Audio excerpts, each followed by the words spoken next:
Bien-aimés, une fois de plus, bonjour. Alors, ce matin, je vais parler de la foi. La foi, la foi, la foi. Qu'est-ce que la foi, bien-aimés? Comment la foi? La foi, je dirais, est une confiance de Dieu qui est démontrée. Je dis bien une confiance qui est comment? Qui est démontrée. C'est un choix suivi d'une action appropriée. Avoir la vraie foi qui vient du cœur, c'est agir. Je dis bien avoir la vraie foi qui vient du cœur, c'est agir en se basant sur la parole de Dieu. Quelles que soient les circonstances autour de nous, quelle que soit la preuve physique dans notre environnement, la foi, bien-aimée, vient de ce qu'on entend, et ce qu'on entend vient de la parole de Dieu.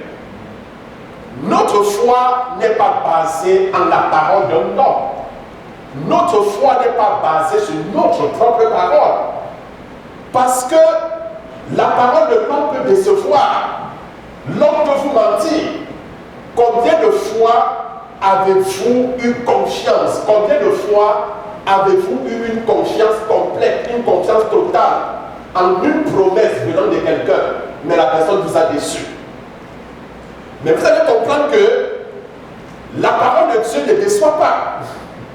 La parole de Dieu ne ment pas. Parce que la vraie foi est fondée, je dis bien est fondée sur la parole de Dieu. Quelles que soient les circonstances dans notre environnement physique. Ça veut dire, la foi ne tient pas compte de ce que nous voyons. La foi ne tient pas compte des cinq sens. Vous savez, l'homme fonctionne selon les sens et l'homme en possède les cinq. La vue, le toucher, l'odorat, ainsi de suite. Et très souvent, nous sommes portés à agir selon nos propres sens. Mais la foi n'agit pas selon les sens. La foi n'agit pas selon notre environnement physique. Mais la foi agit selon la parole de Dieu. Je prends un exemple. Quand tout semble impossible, par exemple, quand je suis dans une situation désespérée, quand je suis peut-être malade et que la médecine, l'hôpital n'a pas pu trouver de remède, on m'a donné un pronostic. On m'a dit que j'ai 3 mois à vivre à cause de ma maladie. Parce que cette maladie est inguérissable. Est-ce que je peux croire à ce que j'entends? Est-ce que je peux croire au diagnostic que l'homme me donne? Non, la foi ici se base sur la parole de Dieu. Qu'est-ce que la parole de Dieu dit par exemple? La Bible dit dans Matthieu chapitre 8 verset 17, afin que s'accomplisse ce que Ésaïe le prophète a déclaré: Jésus a pris nos infirmités et il s'est chargé de nos maladies. Il s'est chargé de nos maladies. La Bible dit il est l'Éternel qui nous guérit. Alors, je base donc ma foi en la parole de Dieu qui dit par ses maîtresses, je suis guéri. Bien-aimé, la foi n'est pas quelque chose que nous possédons, ni quelque chose que nous faisons. Ce n'est pas quelque chose que nous possédons, ce n'est pas quelque chose que nous faisons. La foi, je dirais, c'est la main. Je dis bien, c'est la main qui saisit entre les mains de Dieu les choses dont nous avons besoin. Est-ce que je me fais comprendre? La foi, c'est cette main qui saisit entre les mains de Dieu les choses dont on a besoin. Dont on a besoin. La Bible dit, sans la foi, il est impossible de recevoir quoi que ce soit venant de la part de Dieu. Bien-aimés, ceux qui s'approchent de Dieu doivent avoir la foi. Ils doivent croire qu'il est le rémunérateur de ceux qui le cherchent. Je prends un exemple cité dans les Saintes Écritures. Est-ce que vous vous souvenez, Jésus un jour est arrivé à Jérusalem. sa ville natale. La Bible dit, il n'a pas pu accomplir un seul miracle. Avez-vous lu cette portion de l'Écriture? Il n'a pas pu accomplir un seul miracle. Jésus qui ressuscitait les morts, Jésus qui chassait les démons, Jésus qui faisait marcher les paralytiques. La Bible déclare, il n'a pas pu accomplir un seul miracle. Vous savez pourquoi? À cause de l'incrédulité de ces gens, à cause du manque de foi de ces gens. Parce que ces gens disaient, n'est-ce pas Jésus? Mais n'est-ce pas le fils de Marie? Mais n'est-ce pas le charpentier? Mais nous l'avons vu grandir. Nous avons porté ses couches, ses culottes. Nous le connaissons. Mais qu'est-ce qu'il peut nous dire de bon? Et ceci donc devient une barrière pour eux. Et à cause de cela, ils n'ont pas cru. Ils n'avaient pas la foi et Jésus ne pouvait donc rien faire pour eux. C'est la raison pour laquelle Jésus a arrêté de prier pour les malades et il s'est mis à enseigner la parole de Dieu. Bien aimé, notez que la Bible, l'enseignement de la parole de Dieu est l'antidote du doute. L'antidote du doute, c'est quoi? C'est l'enseignement de la parole de Dieu. Parce que la foi vient de ce qu'on entend, et ce qu'on entend vient de quoi? De la parole du Seigneur. Ça veut dire, plus vous connaissez la parole de Dieu, plus vous méditez la parole de Dieu, plus vous pouvez acquérir la foi. Bien aimé, la foi, si l'on me demandait en un mot, qu'est-ce que ça veut dire? En un mot, je dirais, la foi, c'est croire. La foi, c'est croire. Croire, attention, c'est un mot d'action. Croire, c'est quoi? C'est un mot d'action. Croire, dans le sens biblique, je dis bien croire, dans le sens biblique, signifie prendre. Dans le sens biblique, quand tu dis je crois, ça veut dire quoi? Ça veut dire tu prends, tu t'en accapares, tu saisis. Est-ce que vous comprenez? C'est ça croire dans le sens biblique. Alors, on peut par exemple croire en Jésus et au salut sans être sauvé. Vous êtes d'accord avec moi? Quelqu'un peut croire en Jésus et croire que le salut existe en Jésus, mais il n'est pas sauvé. Vous êtes d'accord avec moi? Oui. Tant que cette personne n'a pas accepté le Seigneur Jésus comme son maître et sauveur personnel, il n'est pas sauvé. Bien qu'il croit que Jésus est le sauveur, s'il n'accepte pas, s'il ne reçoit pas, alors il n'est pas sauvé. Est-ce que je me fais comprendre?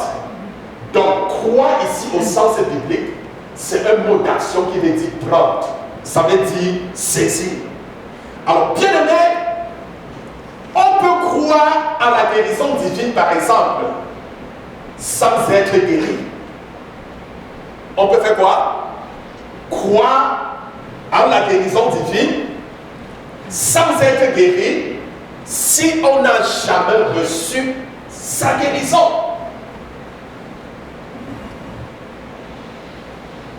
Croire est un acte de volonté.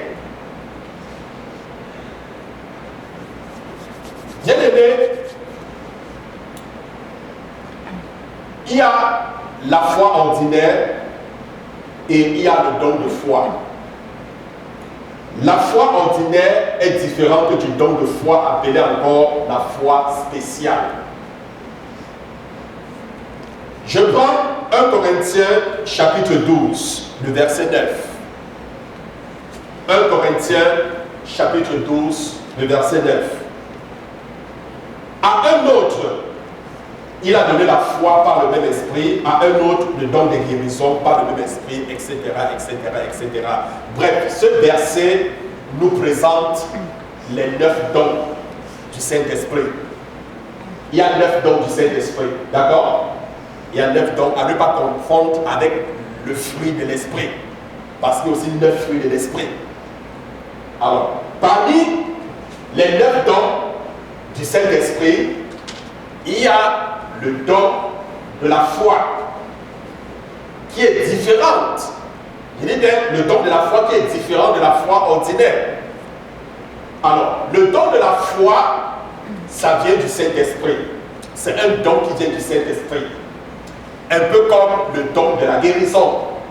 Un peu comme le don de la parole de la connaissance. Ça ne vient pas de soi, ça ne vient pas de nous. C'est un don du Saint-Esprit. Ça veut dire quoi? Ça veut dire ce don opère à un moment M, à un temps T. Ce don opère à un moment particulier face à un besoin spécifique. L'Esprit décide de mettre, l'Esprit décide d'utiliser ce don. Je prends l'exemple d'Élie. Élie qui se lève un bon jour, qui se lève et qui dit « Il n'y aura pas de pluie en Israël pendant 3 ans et demi. » Il n'y aura pas de pluie. Bien-aimé, pour faire de telles déclarations, ça prend un don de foi. Est-ce que vous comprenez? C'est un don de foi. Ce n'est pas tous les jours que tu vas te lever, tu vas dire il ne pleuvra pas, ça ne doit pas marcher.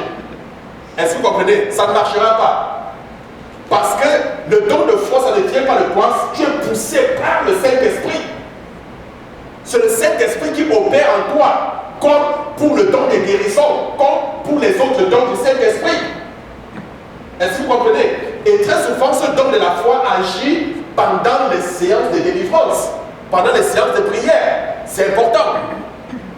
Ça ne vient pas du pasteur, ça ne vient pas, non, c'est un don. Bon, maintenant, c'est différent de la foi ordinaire. La foi ordinaire s'exerce. La foi ordinaire fait comment? Elle s'exerce. La foi s'exerce. Je prends un exemple.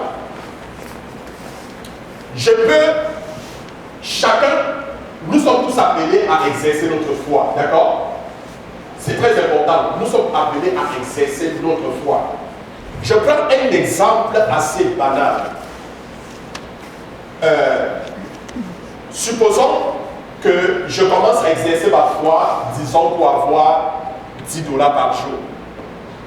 Si je n'ai jamais exercé ma foi pour avoir $10 en une journée, et que je commence par exemple à exercer ma foi pour avoir, je ne sais pas, $500 en une journée, vous voyez qu'il faut toujours commencer quelque part, ça ne peut pas marcher. Vous comprenez? C'est la raison pour laquelle la foi ne se copie pas. La foi ne s'imite pas. Vous ne pouvez pas imiter la foi de quelqu'un. Est-ce que vous comprenez? Parce que les niveaux de foi diffèrent. Commence d'abord à exercer ta foi dans des petites choses. Commence à exercer ta foi pour $5 en une journée. Quand ça va marcher pour $5 en une journée, maintenant exerce ta foi pour $10 en une journée. Quand ça va marcher pour $10 en une journée, c'est juste des exemples que je prends. Exerce ta foi maintenant pour $20 en une journée. Quand ça va marcher pour $20 en une journée, exerce ta foi pour $80 en une journée. Quand ça va marcher pour $80, exerce ta foi pour $120, ainsi de suite. Vous vous souvenez de cette parabole où Jésus dit, si vous avez de la foi comme un grain de sénévé, vous direz à cette montagne, ôte-toi et va te planter ailleurs, elle obéira. C'est l'un des versets qui est le plus mal interprété par les chrétiens. Parce que les chrétiens disent que, oui, Jésus a dit, si tu as une foi comme un petit grain de sénévé, comme pour dire que si tu as une petite foi, tu peux transporter les montagnes. C'est faux. Une petite foi ne transporte pas de grandes montagnes. Ça prend une grande foi pour transporter de grandes montagnes. Qu'est-ce que Jésus voulait dire? Quand il dit, si vous avez de la foi comme un grain de sénévé, le grain de sénévé c'est quoi? C'est une toute petite graine. Quand vous le jetez au sol, quand vous la plantez, qu'est-ce qu'elle fait? Elle grandit. Elle est toute petite. Elle grandit et puis ça commence à sortir des branches et ça devient un très grand arbre. C'est dans ce sens. Jésus voulait dire, si nous avons une foi qui grandit comme un grain de sénévé, pourra déplacer les montagnes. Bien-aimés, commencez à exercer votre foi. Est-ce que tu as les céphalées? Commence, le jour que tu vas commencer à avoir les céphalées, commence à exercer ta foi. Seigneur, je crois en toi que tu peux me guérir de ces céphalées. Mets ta foi en œuvre. Est-ce que vous comprenez? Quand tu seras guéri des céphalées, peut-être prochainement, quand tu auras une infection, mets ta foi. Et vous voyez donc que si tu as une infection qui est plus grave, par exemple, juste qu'une simple céphalée, simple mal de tête, hein? Donc vous comprenez qu'il est d'abord important de mettre sa foi dans les petites choses. Est-ce que vous comprenez? Hein? Mettez votre foi. Moi, c'est ce que j'ai eu. C'est ce que j'ai eu expérimenté avec Dieu concernant la guérison divine. Est-ce que vous comprenez? J'ai commencé, j'étais malade avant de connaître Christ. Moi, j'étais constamment malade. Mais depuis que j'ai connu, je pouvais, en un an, je pouvais être hospitalisé 3 fois. Mais depuis que j'ai connu Christ, ça n'a plus été le cas. Alors, comment est-ce que j'ai exercé ma foi? Je vous donne donc l'expérience. Alors, j'ai des petits céphalées, un peu. J'ai dit, Seigneur, je crois que tu peux me guérir. Je ne prends pas du Tylenol. Je suis pas en train de dire aux gens que si elles sont malades, de ne pas prendre les médicaments. D'accord? C'est pour ça que je dis, la foi ne se copie pas. Si tu ne prends pas les médicaments, écoute, et si tu n'as pas la foi, tu vas mourir. Hein? Et d'ailleurs, c'est une erreur, c'est ce que les gens enseignent aux gens. Quand vous êtes malade, croyez en Dieu, n'avez pas besoin de prendre les médicaments, mais c'est faux. Il y a des gens qui décèdent parce qu'ils n'ont pas pris les médicaments. Faites très attention.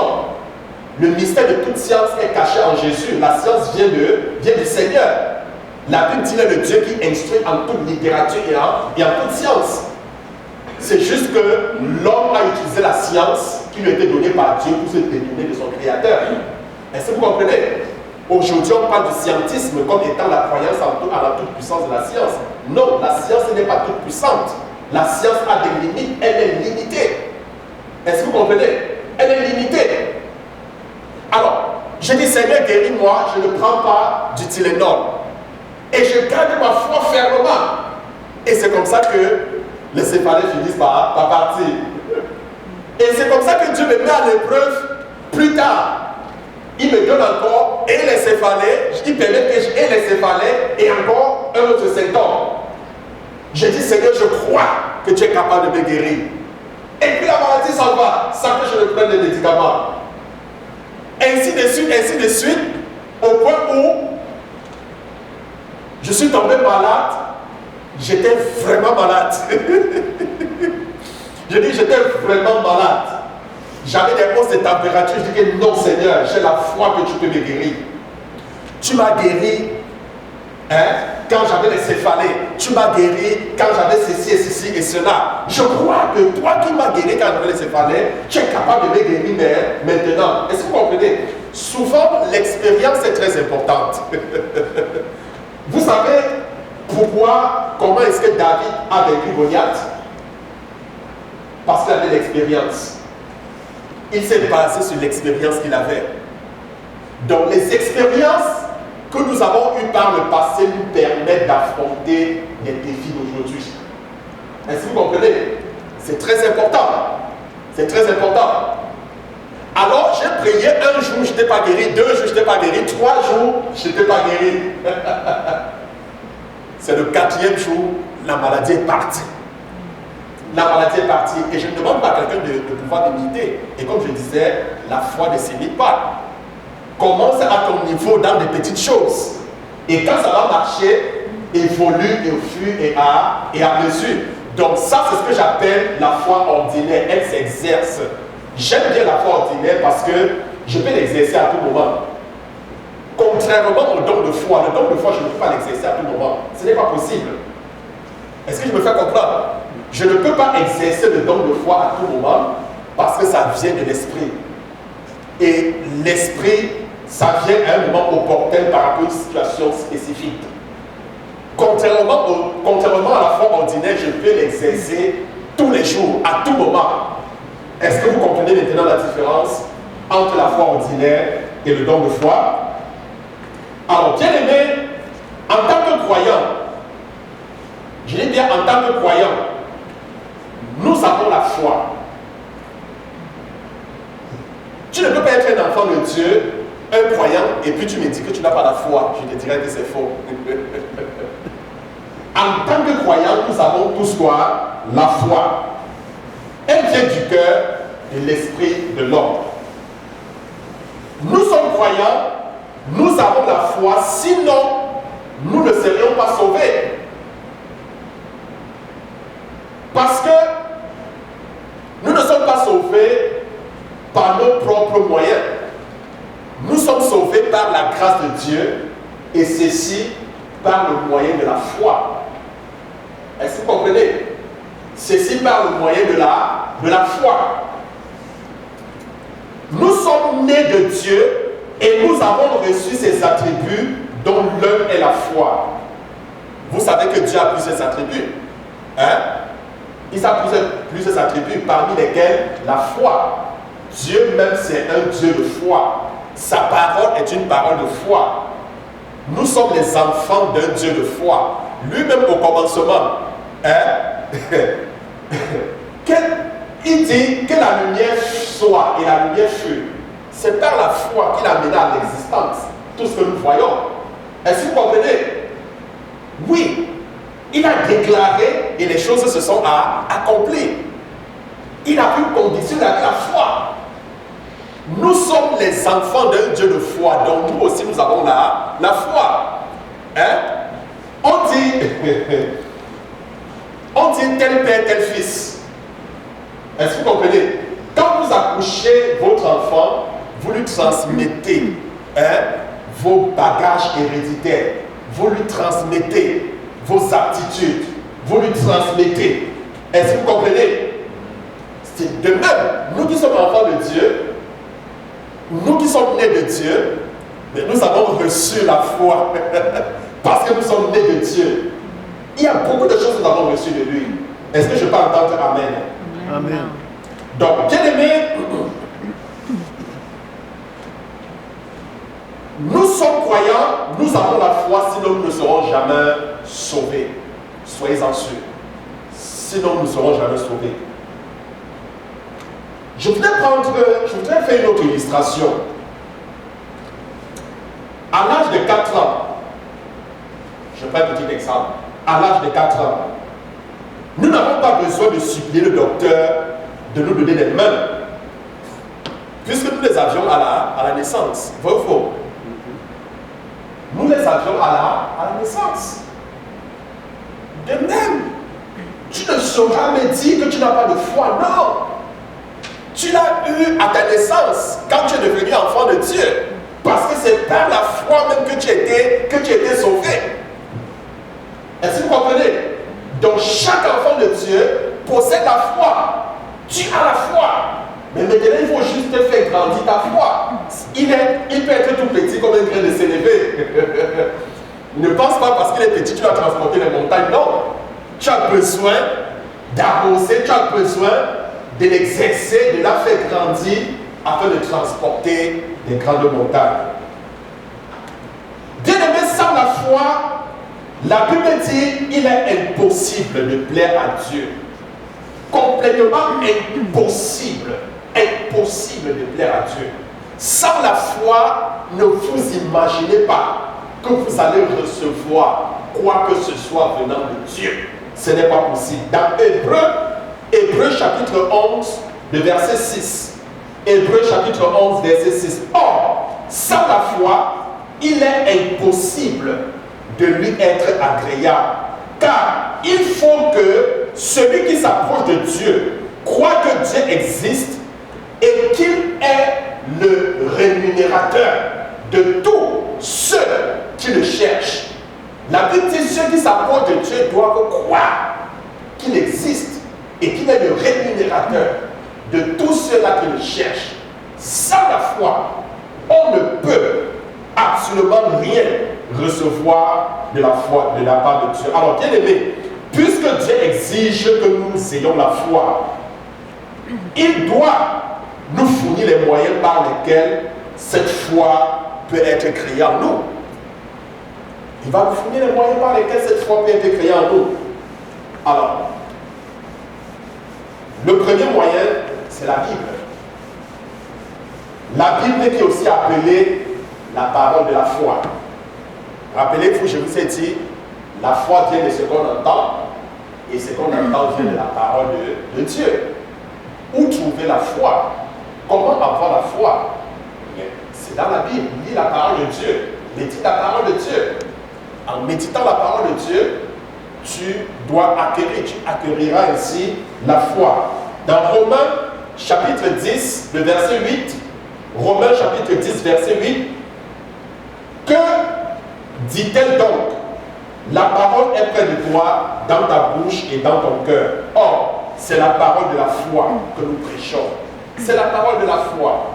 Donc, ce passage nous fait comprendre que la parole de Dieu est une parole de foi. C'est une parole de quoi? Une parole de foi. Ça veut dire une parole qui ne ment pas.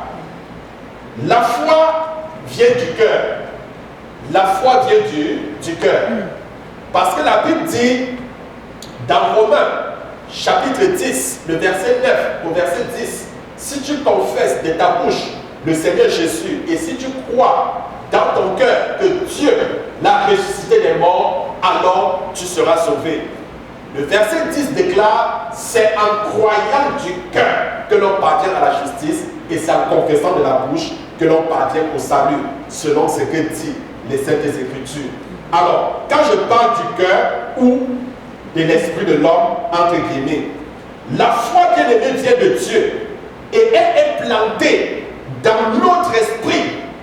Je dis bien, elle vient de Dieu et elle est plantée dans notre esprit quand nous sommes nés de nouveau. Ça veut dire quand tu viens à Christ, quand tu es né de nouveau, elle est plantée dans ton esprit. C'est comme une graine, une sémence qui est plantée. Et c'est à toi de l'arroser, c'est à toi de la faire grandir. Éphésiens chapitre 2, le verset 8. Éphésiens chapitre 2, le verset 8 dit, car c'est par la grâce que vous êtes sauvés, par le moyen de la foi, et cela ne vient pas de vous, c'est le don de Dieu. C'est ce que je disais. Nous ne sommes pas sauvés par nous-mêmes, nous sommes sauvés par la grâce, et ceci par le moyen de la foi. Ceci est un don de Dieu, ça vient du Seigneur. Bien-aimé, j'ai envie de dire ce matin que la foi agit dans ton cœur, même avec le doute dans ta tête. La foi fait comment? Agit dans ton cœur, même avec le doute dans ta tête. J'explique. Tu peux croire en quelque chose sans la comprendre. Vrai ou faux? Oui. Tu peux croire en quelque chose sans la comprendre. Je crois par exemple que Dieu est capable de ressusciter un mort. De ressusciter les morts sans comprendre. Comment? Amen. La foi est un mode de vie. Je dis bien un mode de vie. La Bible dit dans Galates chapitre 3 verset 1, et que nul ne soit justifié devant Dieu par la foi. Cela est évident puisqu'il est dit, écoutez, le juste vivra par la foi. Le juste fera quoi? Vivra par la foi. Bien aimé, en tant qu'enfant de Dieu, tu es appelé à vivre par la foi et non par la vue, et non par le toucher, et non par les sens, et non par les circonstances qui t'environnent. Non, le juste vivra par la foi. En tant qu'enfant de Dieu, nous sommes appelés à marcher par la foi. Nous sommes appelés à marcher par la foi. Je prends un exemple. Vous croyez en quelque chose tout le temps. Que c'est quelque chose soit bon ou mauvais, douter, c'est croire en quelque chose de négatif. C'est vrai, n'est-ce pas? Quand vous doutez, ça veut dire que vous croyez en quelque chose de négatif. Il n'y a pas de doute dans le cœur. Il n'y a pas de place pour le doute dans le cœur des enfants de Dieu. Parce que celui qui doute, ça veut dire croire en quelque chose de négatif. Beaucoup croient que tout est possible avec Dieu. Qui croit que tout est possible avec Dieu? Oui, nous le disons. Seigneur, dans Luc chapitre 1, verset 37, car rien n'est impossible à Dieu. Rien n'est impossible à Dieu. Mais nous refusons de croire que tout est aussi possible à celui qui croit. Amen. Tout n'est pas seulement possible à Dieu, mais tout est aussi possible à celui qui croit. Marc chapitre 9, le verset 23. Marc chapitre 9, le verset 23. Jésus lui dit, si tu peux, tout est possible à celui qui croit. Tout est possible à celui qui croit. Ça veut dire que si tu crois, tu es capable de tout faire. Si tu crois, tu es capable de tout accomplir. Mais la Bible dit, je puis tout par celui qui me fortifie. Bien aimé, nous avons l'habitude de dire, tout est possible à Dieu, tout est possible à Dieu. Oui. Mais n'oubliez pas aussi que tout est possible à celui qui croit. Nous sommes les enfants d'un Dieu de foi. Par conséquent, nous possédons la foi. Si tout est possible à Dieu, tout est aussi possible pour ses enfants qui nous sommes. Amen. Alors dites-vous bien, tout est possible pour celui qui croit.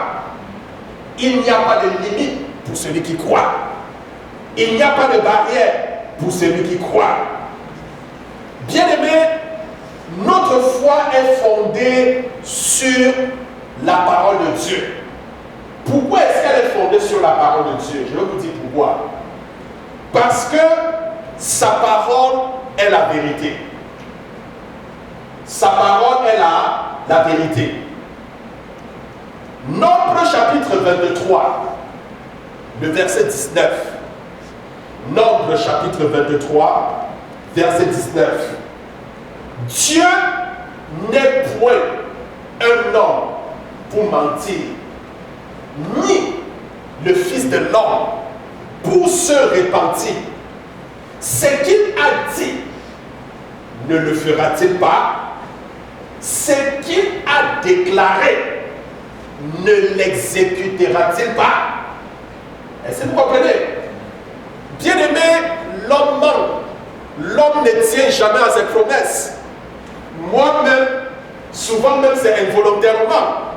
Il m'est arrivé de faire des promesses même à mes enfants et je n'ai pas tenu. Parce que j'ai oublié, je suis un homme. Amen. Et souvent même j'ai eu à faire souvent certaines promesses qui sont au-delà de mes capacités. Je n'ai pas eu les moyens de réaliser. Et puis la femme me dit, papa, tu as promis telle chose, je dis que laisse. Ce n'est pas possible pour l'instant, mon fils, toi, tu vois. Est-ce que vous comprenez? Combien de fois nous avons eu la promesse de X, Y, mais qui n'a pas tenu à sa promesse? Bien-aimé, l'homme est ondoyant et divergent. L'homme est changeant. Est-ce que vous comprenez? Malachie chapitre 3, verset 6. Je suis l'Éternel, je ne change pas. Seul Dieu ne change pas. La Bible déclare, il est le même hier, il est le même aujourd'hui, il est le même demain et éternellement. Est-ce que je me fais comprendre? La Bible dit, il n'est pas un homme pour mentir, ni le fils d'un homme pour se repentir. Quand Dieu dit quelque chose, il accomplit. Lorsque Dieu promet quelque chose, il l'exécute. La Bible dit que tout homme soit considéré comme menteur, mais seul Dieu pour vrai. C'est la raison pour laquelle nous devons croire en sa parole. Et en tant qu'enfants de Dieu, nous croyons que la Bible, c'est la parole de Dieu. Croire en la Bible, c'est croire en la parole de Dieu. Bien-aimé, croire en sa parole, parce que sa parole ne faillira jamais. Est-ce que vous comprenez? La Bible déclare, bien-aimé, comme l'eau qui descend du ciel, elle ne peut remonter sans avoir arrosé le sol, sans avoir donné de la sémence au semeur. La Bible dit, il en est ainsi de la parole qui sort de la bouche de l'Éternel. Elle ne revient pas à lui sans avoir accompli sa volonté. Elle ne revient pas à lui sans avoir exécuté sa volonté. Quand la parole de Dieu sort, bien aimé, quand la parole de Dieu est déclarée, est prononcée, c'est pour un but. Et la Bible déclare, Dieu veille sur sa parole pour l'accomplir. Il fait comment? Il veille sur sa parole pour l'accomplir. Est-ce que vous savez, la seule chose qui est au-dessus de Dieu, la seule chose qui est au-dessus de Dieu, c'est sa parole. Parce qu'il dit, il a mis sa parole au-dessus de lui. Il ne fait rien sans sa parole. Il agit toujours conformément à sa parole. Alors, bien aimé, avoir foi en sa parole, bien aimé, c'est avoir foi en la vérité. Parce que sa parole ne ment pas. Elle n'a jamais menti. Il dit dans Habakkuk, chapitre 2, verset 3, je dis bien Habakkuk, chapitre 2, verset 3, il dit, écris cette parole de l'Éternel sur une tablette. Écris cette parole sur une tablette. Grave-la sur un mur, afin qu'on la lise couramment. Parce que c'est une parole, c'est une prophétie qui court vers son terme. Si elle tarde à s'accomplir, attends-la, car elle s'accomplira certainement. Bien-aimé, la parole de Dieu dans nos vies s'accomplit toujours. Et la Bible dit, cette parole, pour nous, c'est une parole prophétique. C'est une parole véritable, c'est une parole dont le thème a été fixé. Quand Dieu dit quelque chose nous concernant, quand Dieu déclare quelque chose nous concernant, il y a un temps pour l'accomplissement de la parole de Dieu dans nos vies. Quand vous croyez en la promesse de Dieu, cette promesse, il y a une date fixée pour l'accomplissement de cette promesse. Si la parole de Dieu tarde à s'accomplir dans vos vies, ne traitez pas Dieu de menteur. Amen. Ne traitez pas Dieu de menteur. Non que tous les hommes soient considérés comme menteurs, mais seul Dieu fait. Comme plusieurs chrétiens disent que Dieu m'avait promis ceci, cela, je n'ai jamais vu la chose s'accomplir. Ils sont ainsi en train de traiter Dieu de menteur. Non. Attends. Parce que Dieu, nous prions selon la foi, selon notre foi. Et Dieu agit selon son oreille. Dieu fait comment? Il agit selon son calendrier. Est-ce que vous comprenez? Dieu n'agit pas selon nos urgences. Notez bien ça. Dieu n'agit jamais selon nos urgences, mais il agit selon son calendrier. Le temps et les saisons bien-aimées appartiennent à Dieu. La Bible dit qu'il y a un temps pour rire, il y a un temps pour pleurer, il y a un temps pour rire. Est-ce que vous comprenez? Tout de même, comme il y a un temps pour naître, il y a un temps pour mourir. Quand vous priez, vous avez prié. Dieu va agir au moment opportun. Dieu va agir au moment où il a arrêté dans son agenda. Est-ce que je me fais comprendre? Alors, si la parole de Dieu tarde à s'accomplir dans ta vie, bien aimé, attends tout simplement, tel qu'il le dit dans Habakkuk 2, verset 3. Attends. Continue à croire, parce que cette parole ne mentira pas. Elle s'accomplira certainement dans ta vie. Gloire à Dieu. Bien aimé, vous pouvez traiter sa parole avec la même révérence, comme si Jésus était ici en la chair, dans sa chair. Traite la parole de Dieu avec la même révérence, comme si c'était Jésus qui était là en chair. Est-ce que je me fais comprendre? Oui, c'est très important. Si vous ne croyez pas la parole, vous traitez Dieu tout simplement de menteur. Le fait de ne pas croire sa parole, c'est traiter tout simplement le Dieu d'un menteur. Ceux qui ne croient pas à sa promesse, indirectement, ils traitent Dieu de menteur. Dieu n'est pas menteur. Bien aimé, la foi commence où la volonté de Dieu est connue. Et sa parole, c'est sa volonté. La foi commence où la volonté de Dieu est comment? Est connue. La foi commence où la volonté de Dieu est connue. Et sa parole, c'est quoi? C'est sa volonté. La parole de Dieu, c'est sa volonté. Veux-tu connaître la volonté de Dieu te concernant? Lis la parole de Dieu. Alors, une fois que tu auras lu la parole de Dieu, tu connaîtras la volonté de Dieu pour ta vie. Et tu pourras ainsi te tenir sur cette parole pour pouvoir prier, pour pouvoir demander ce que tu veux au Seigneur. Vous savez, souvent nous prions, nous ne le recevons pas parce que nous prions mal. Est-ce que vous comprenez? Moi, la prière, c'est quoi? Prier, c'est parler avec Dieu. Prier, c'est quoi? Prier, c'est rappeler à Dieu sa parole. C'est quoi? Lui rappeler sa parole. Je lui rappelle ses promesses me concernant.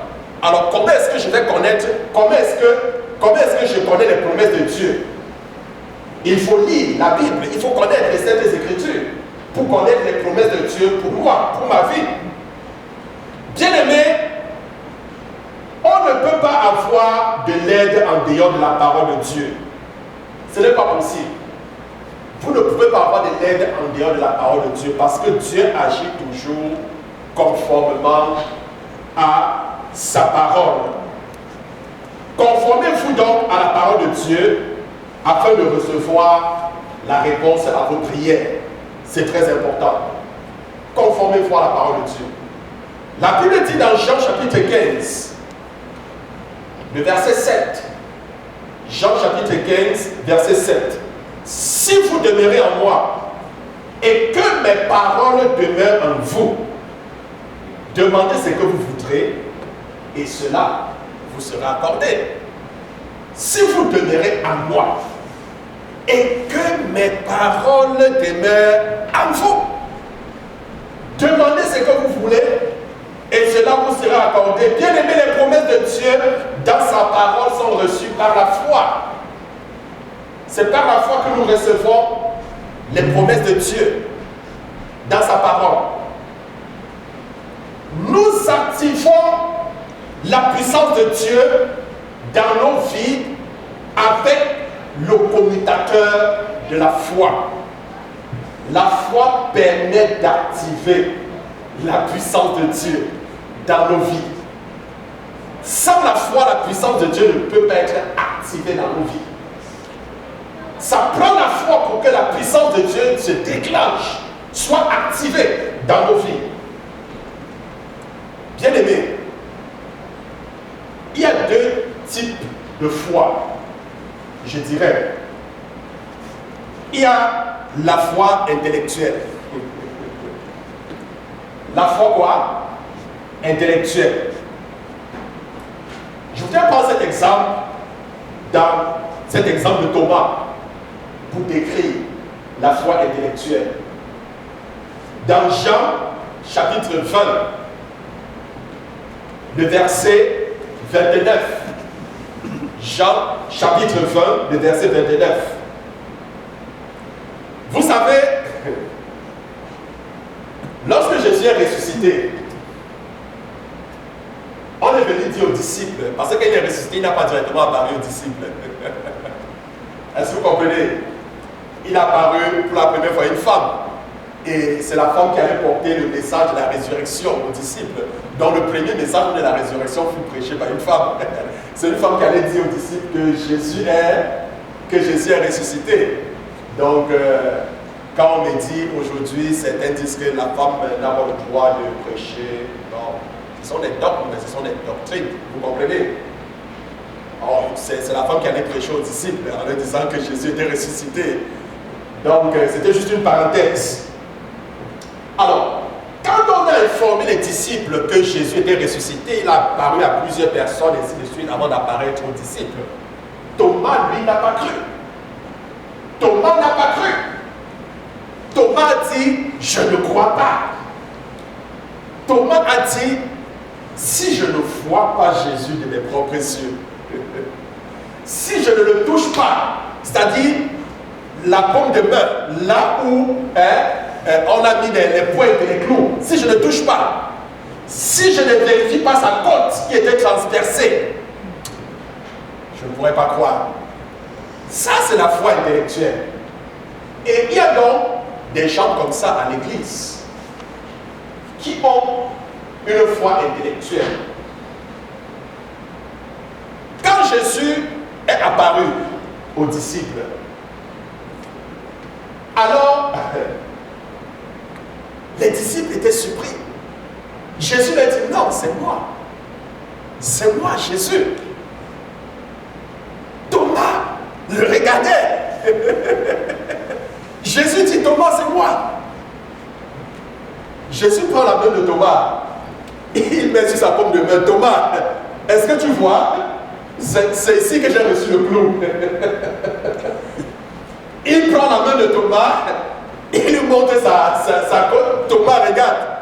Voilà la cicatrice de la flèche qui m'a transpercé. Est-ce que tu vois? Thomas dit, Seigneur mon Dieu. Seigneur mon Dieu. Jésus dit, oui Thomas. Parce que tu as vu, alors tu as cru.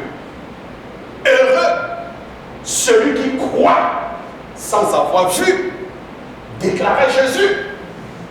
Heureux celui qui fait comment? Qui croit sans avoir vu. Sans avoir vu. Très souvent, nous voulons voir avant de croire. Ça ne marche pas. Jésus a dit, si vous demandez quelque chose, croyez que vous l'avez reçu et vous verrez la chose s'accomplir. Telles sont les paroles de Jésus. Quand vous demandez quelque chose, ne voyez pas la chose s'accomplir avant de croire. Non! Si vous avez cette mentalité, c'est une foi intellectuelle et ça ne marche pas. C'est la raison pour laquelle vous demandez, vous ne recevez pas. Jean le dit parce que vous demandez mal. Vous demandez mal. Il dit, quand vous demandez quelque chose, croyez que vous l'avez reçu et vous verrez la chose s'accomplir. Ça veut dire quoi, bien-aimé? C'est simple. Si je prie, je demande à Dieu un téléphone. Je prends l'exemple banal. Je n'ai pas besoin d'avoir le téléphone pour croire que ma prière est exaucée. Mais je crois que j'ai reçu le téléphone sans avoir reçu, sans avoir encore reçu le téléphone. Comment est-ce que je peux croire? Seigneur, merci pour mon téléphone que tu m'as donné. C'est bizarre, n'est-ce pas? Oui, allô? C'est moi le pasteur Corneille. Où est-ce que tu es? Je n'ai pas de téléphone, alors je me comporte comme si j'avais un téléphone. C'est la folie, n'est-ce pas? Juste des exemples bizarres pour illustrer ce que je suis en train de vous dire. Quand vous demandez quelque chose, croyez que ce que vous avez reçu, ce que vous avez demandé, vous avez reçu. Et vous verrez, c'est à ce moment que vous verrez la chose s'accomplir. Quand tu pries pour la guérison, supposons que tu as mal au pied, que tu ne parviens pas à poser par exemple ton pied au sol. Je prends un exemple. Pas possible pour une mise en charge de ce pied. Tu pries, et tu crois que Dieu t'a guéri. Mais si tu crois que Dieu t'a guéri, tu vas te comporter comme quelqu'un qui est guéri, n'est-ce pas? La foi veut dire quoi? La foi, je vous disais, c'est un verbe d'action. C'est un verbe de quoi? Action, qui veut dire quoi? Prendre. Bien aimé, la Bible dit dans Abdias, chapitre 1, le verset 17. Abdias, chapitre 1, verset 17.